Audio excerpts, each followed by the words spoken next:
पहा नवीन एपिसोड्स एकदम add free.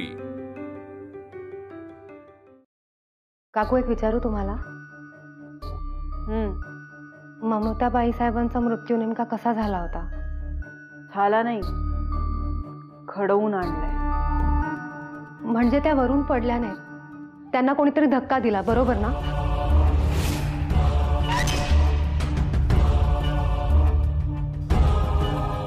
तुला कसं माहित?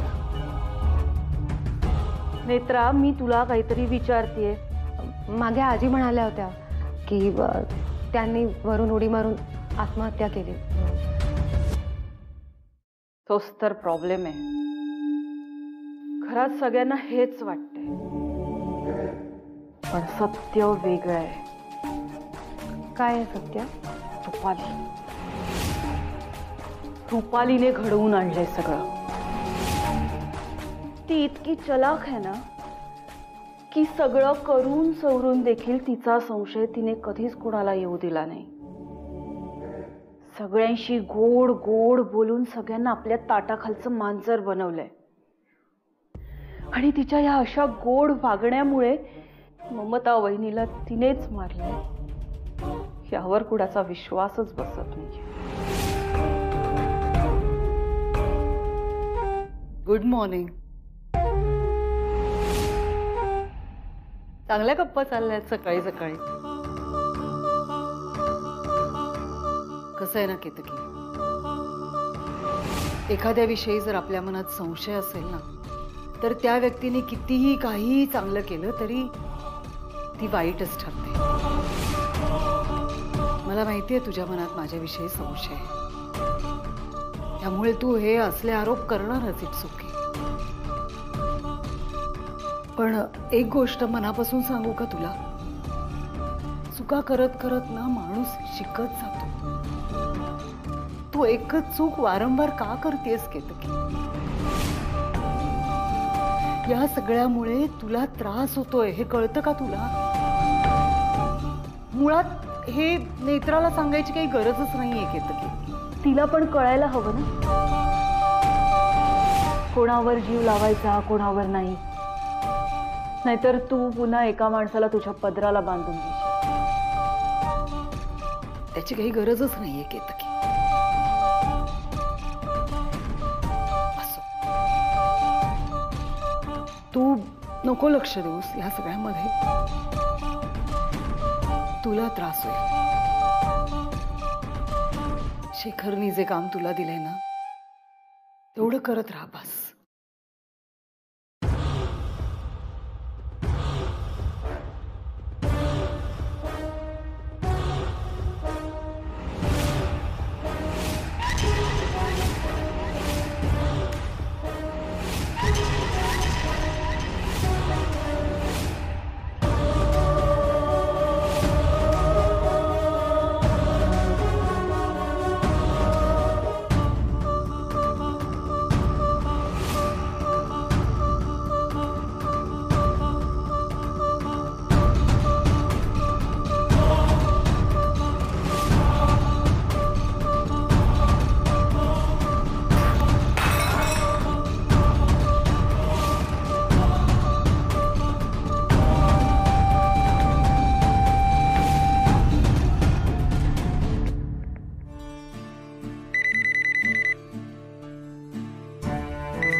Good morning. Good morning. झाली का झोप? हो झाली झाली। अच्छा, मला तर वाटलं तुझी झोप बी बुडाली असेल। काय तू? काय मग, काय चाललंय? काय नाही, नेक्स्ट वीक एग्जाम आहे, सो अभ्यास अभ्यास आणि अभ्यास। आता तुझा अभ्यास चाललाय तर ठीक आहे, नाही तर मी विचार करत होते की पुण्याला यावं, तुला भेटावं, आपण फिरावं, पण तुला अभ्यास जास्त इम्पॉर्टंट आहे ना। अरे अभ्यास वगैरे होत राहतो यार हेमा, तू ये ना पुण्यात। आणि काय करू येऊन? तू ये पुण्यात, आपण मस्त चिल मारू। एक काम कर, तू घरीच आहे ना डायरेक्ट? अरे ताई आहे ना तिकडे, तिला नाही आवडणार ते परत मला ओरडेल की तन्मयला अभ्यास आणि तू त्याला बाहेर कशाला घेऊन चाललीस। अगं काही प्रॉब्लेम नाहीये, एक काम कर, तू ये, मी तुला घ्यायला येतो। नक्की? हाँ। ए बट तू येतेस ते ताईला सांगू नकोस हा तुझ्या. नाही म्हणजे मी पण नाही सांगणार. तुला माझ्यावर विश्वास नाहीये का? हेमा यार, असं होऊ शकतं का कधी? अच्छा, मग तर आता लगेच यावं लागेल. येतेस? कूल कूल कूल, ये. उद्या सकाळी लवकर उठते आणि लगेच पुण्याला येते. ठेवते फोन. हेमे, पुण्याला निघालीस तू आणि कुणाशी बोलत होतीस? काय काम आहे पुण्यात तुझं? अगं आई, माझी मैत्रीण आहे, तिला भेटायला जाते मी पुण्याला. कोण मैत्रीण? अगं तुला नाही माहिती का? तू नाही ओळखत तिला. आणि एक एक्झाम आहे, मला त्याचा फॉर्म पण भरायचा आहे. तो अभ्यास जमत नाही आणि आता नवीन एक्झाम कुठे देतेस? पास झाले ना की सांगेन तुला. हेमे अगं, पुण्याला जायला पैसे कुठून देऊ मी तुला? आई नकोयत मला तुझे पैसे. आहेत माझ्याकडे माझे पैसे. हा, आणि आता प्लीज हे पैसे कुठून आले, कसे आणले, हे सगळं बोलू ना, नाट लावू नको. मला जायचंय, मी येते.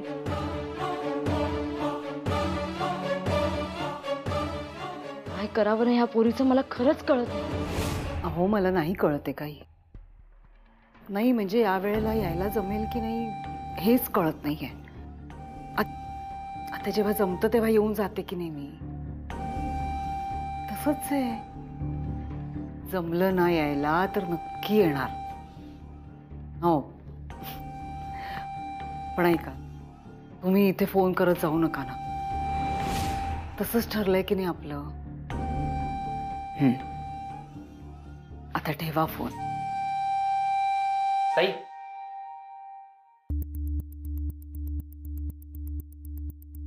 कोणाशी बोलत होतीस? अद्वैतला मारायला गुंड कुणी पाठवले होते ते कळलंय का तुला? म्हणजे मी चौकशी केली पण काही कळलं नाही मला. कळायला हवं मग. कशाला? कशाला म्हणजे? अरे अद्वैतच्या जीवावर कोण उठलंय ते आपल्याला कळायला हवं. नाहीतर घडवून आणेल तो आणि अडकू आपण. हा म्हणजे ते आहेच म्हणा. राजाध्यक्षांच्या अमाप संपत्तीवर कुणाचा डोळा आहे हे कळायला नको. काहीही झालं तरी आपण या सगळ्यात अडकता कामा नये. डोंट वरी, तुम्ही नाही अडकणार यात.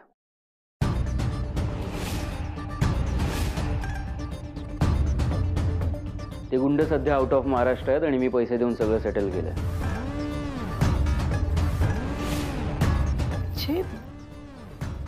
हे सगळं तू घडवून आणलंस? कशासाठी? कुणी सांगितलं तुला?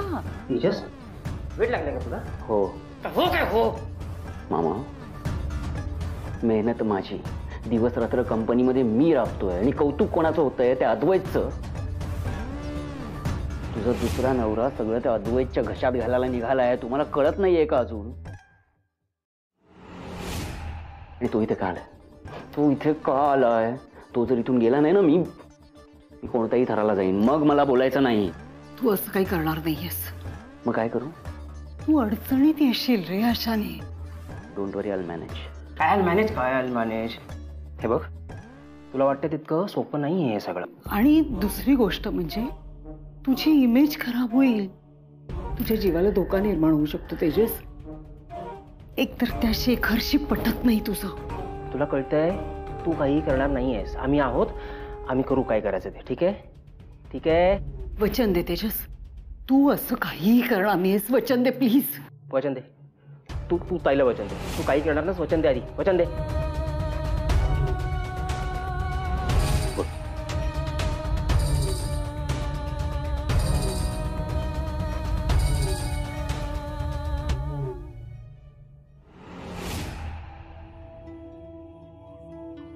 शेखर, कामात आहेस? थोडं बोलायचं होतं. अगं मग बोल ना. तू आधीची काळजी घ्यायला नेत्राला घेऊन आलास. आधी आता बरं आहे, मग नेत्राने इथं राहायची खरंच गरज आहे का? अगं ती बाबांची काळजी घेईल. तुला खरं सांगू का, नेत्राला पाहिल्यावर ना बाबा घाबरतात, अस्वस्थ होतात. म्हणून मला असं वाटतं की नेत्राने आता इथे राहू नये. बाबा का घाबरतात तुला? आता त्यांच्या मनात काय हे कळायला काही मार्ग आहे का? मला त्यांची काळजी वाटते. तू बाबांसाठी तरी तिला परत पाठवून दे. नेत्रा कुठेही जाणार नाही. पण का? ती ज्या कामासाठी इथे आली होती ते काम झालंय आता. हो, पण तरी ती इथंच थांबणार. का ते तर सांगशील की नाही? अगं आई, हे बघ, ती बिचारी गरीब आहे, कामाची गरज आहे. इथे राहील तर 4 पैसे मिळतील तिला. नाही शेखर, मला अगदीच मान्य आहे की तिला पैशांची गरज आहे, कामाची गरज आहे, पण आता आपल्याला तिची गरज नाहीये ना. मग तिला पैसेच मिळवून द्यायचे तर दुसरं एखादं काम मिळवून देऊया. मला काही बाकीचं काही ऐकायचं नाहीये. तुम्ही मला बाकी काही सांगू नका. हवं तर तिला 4 जास्तीची कामं सांगा. नेत्रा इथून जाणार नाही. अरे पण ती नर्स आहे ना, मग बाकीची कामं कशी सांगायची तिला? आई, ती कुठल्याही कामाला कधीही नाही म्हणणार नाही. ती सांगून तर बघा. नेत्रा, अगं नेत्रा,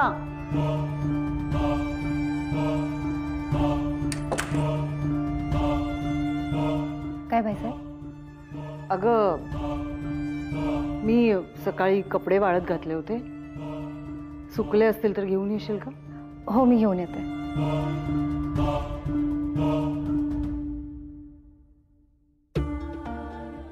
काय म्हणालो तुम्ही? ती कुठल्याही कामाला नाही म्हणणार नाही. अगं ती मनाची खूप चांगली आहे ग, त्यामुळे नेत्रा इथून जाणार नाही.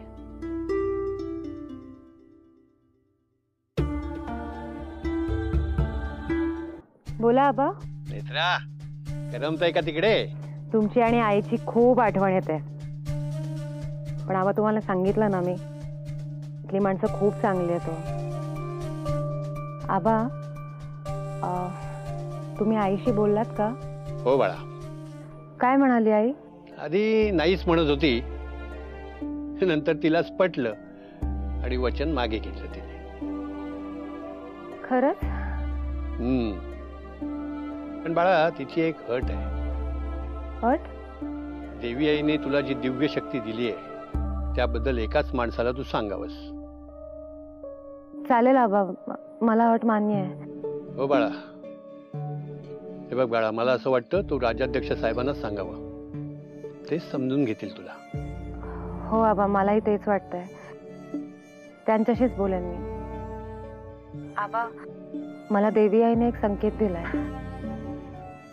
पण मला त्या संकेताचा अर्थच कळत नाहीये. का ग? काय झालं? नेत्रा, आबा, मी करते हा तुम्हाला थोड्या वेळात. हा. तू तुझ्या आजोबांशी बोलत होतीस ना? हो. अगं मग बोलायचं ना, फोन कट का केलास? नाही, ठीक आहे, मी नंतर बोलते त्यांच्याशी. नक्की? हो. नेत्रा, मला तुझ्याशी खूप महत्वाचं बोलायचं आहे. बोला ना साहेब. म्हणजे तुला आमच्या घरातले कोणी त्रास तर देत नाहीये ना? म्हणजे मुद्दामून तुझ्याशी कोणी वाईट वागत नाहीये ना? काय, मी तुझ्या आईला वचन दिलं होतं, तुला आमच्या घरात योग्य तो मान मिळेल आणि तुला ही घरातली कामं करावी लागतायत. आणि तू अद्वैतसाठी रक्षा कवच आहे हे सत्य आपण कोणाला सांगू शकत नाही. माझ्याकडे सध्या दुसरा पर्याय नाहीये ग. तुला कळतंय ना मी काय म्हणतोय ते? कळतंय ना तुला? साहेब, मला तुम्हाला एक महत्वाची गोष्ट सांगायची. बोल ना. माझ्या आईने माझ्याकडून वचन घेतलं होतं की ही गोष्ट मी कधीच तुम्हाला सांगणार नाही, आणि त्यामुळे मी आजपर्यंत काहीच बोलले नाही. पण आता आईने वचन मागे घेतलंय, म्हणून मी तुमच्याशी हे बोलू शकते. काय झालंय नेत्रा? साहेब, तुम्ही मला विचारलं होतं ना की अद्वैत साहेबांचा जिथे अपघात झाला तिथे मी कशी पोहोचले. तुम्ही कालही मला विचारलं ना की अद्वैत साहेब कुठे आहेत हे मला कसं कळलं त्यांनी मला न सांगता. तू मला सांगितलंस ना, अद्वैतचं फोनवरचं बोलणं तू ऐकलंस? नाही साहेब, ते खोटं होतं. सत्य खूप वेगळं आहे. म्हणजे? मला भविष्य दिसतं.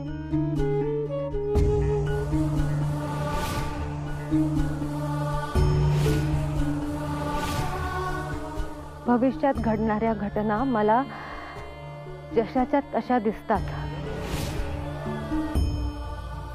आई त्रिनयना देवीकडून मला संकेत मिळतात. देवी आईकडून मला वरदान मिळालंय साहेब.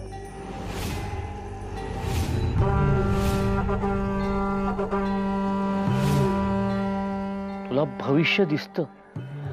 हे कसं शक्य आहे? साहेब मी तुम्हाला आता जे सांगितलं तेच माझं सत्य आहे. नेत्रा हे बघ, मी असं अजिबात म्हणत नाही की तुझ्या हे मनाचे खेळ आहेत, पण एखाद्या वेळी आपल्याला एखादी गोष्ट वाटते तशीच ती घडते, याचा अर्थ असा नाही की आपल्याला भविष्य दिसतं. कदाचित हा योगायोग असेल किंवा तुझा अंदाज असेल. साहेब अंदाज कसा असू शकतो आणि योगायोग सतत कसा घडेल?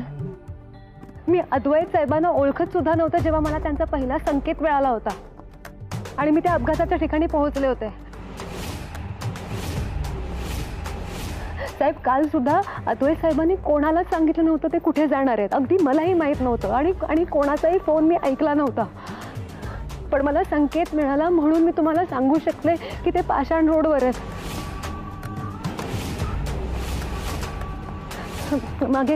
मागे केतकी काकूंना घशाचा त्रास झाला होता तेव्हा सुद्धा मला संकेत मिळाला होता की कोणीतरी त्यांच्या ग्लासात काहीतरी मिसळत आहे आणि म्हणून मी त्यांच्या खोलीत गेले. काहीतरी करून तो ग्लास पाडला, पण मी जाण्याआधीच त्यांनी त्या ग्लासातला एक घोट घेतला होता आणि त्यांच्या घशाला इतका त्रास झाला.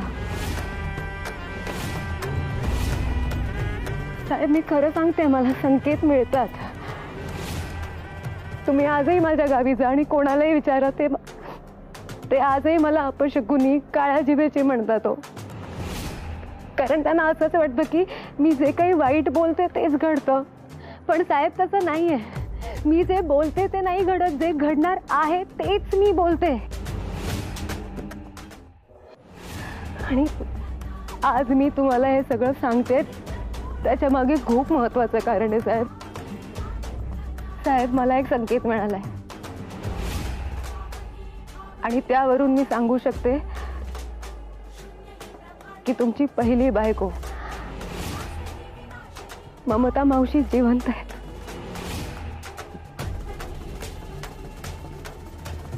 काय? हो,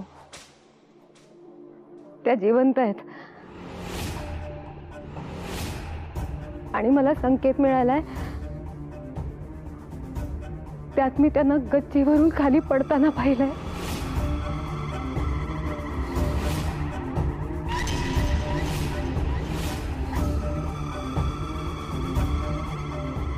नाही नेता, हे शक्य नाहीये. ममता जिवंत असणं शक्यच नाहीये. साहेब विश्वास ठेवा माझ्यावर. मला फक्त भविष्यात घडणाऱ्या घटनांचे संकेत दिसतात आणि ज्या अर्थी मी ममता मावशींना संकेतात पाहिलं त्या अर्थी त्या जिवंत आहेत आणि त्यांच्या जीवाला धोका आहे. साहेब आपण काही करून त्यांना शोधलं पाहिजे आणि त्यांना वाचवलं पाहिजे. नाही नेत्रा, मी तिला ह्या हाताने अग्नी दिलाय.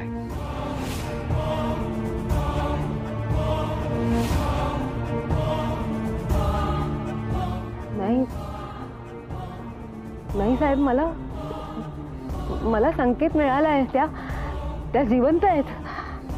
नेत्रा, शक्य नाहीये ते. ममता जिवंत असणं शक्यच नाहीये. पण तुला जो संकेत मिळालाय तो अगदी चुकीचा नाहीये का? ममतानं गच्चीवरनं उडी मारून आत्महत्या केली होती.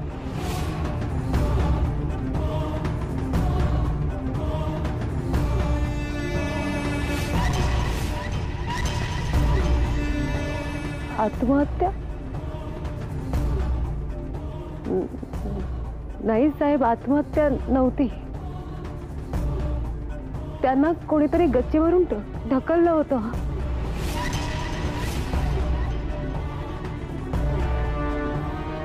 ढकललं होतं म्हणजे? असाच संकेत मिळाला होता मला. आणि तुम्ही म्हणताय तुम्ही स्वतःच्या हाताने अग्नी दिला.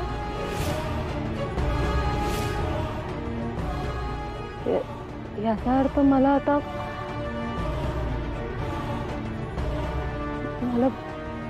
भविष्याबरोबर भूतकाळातले सुद्धा संकेत मिळतात.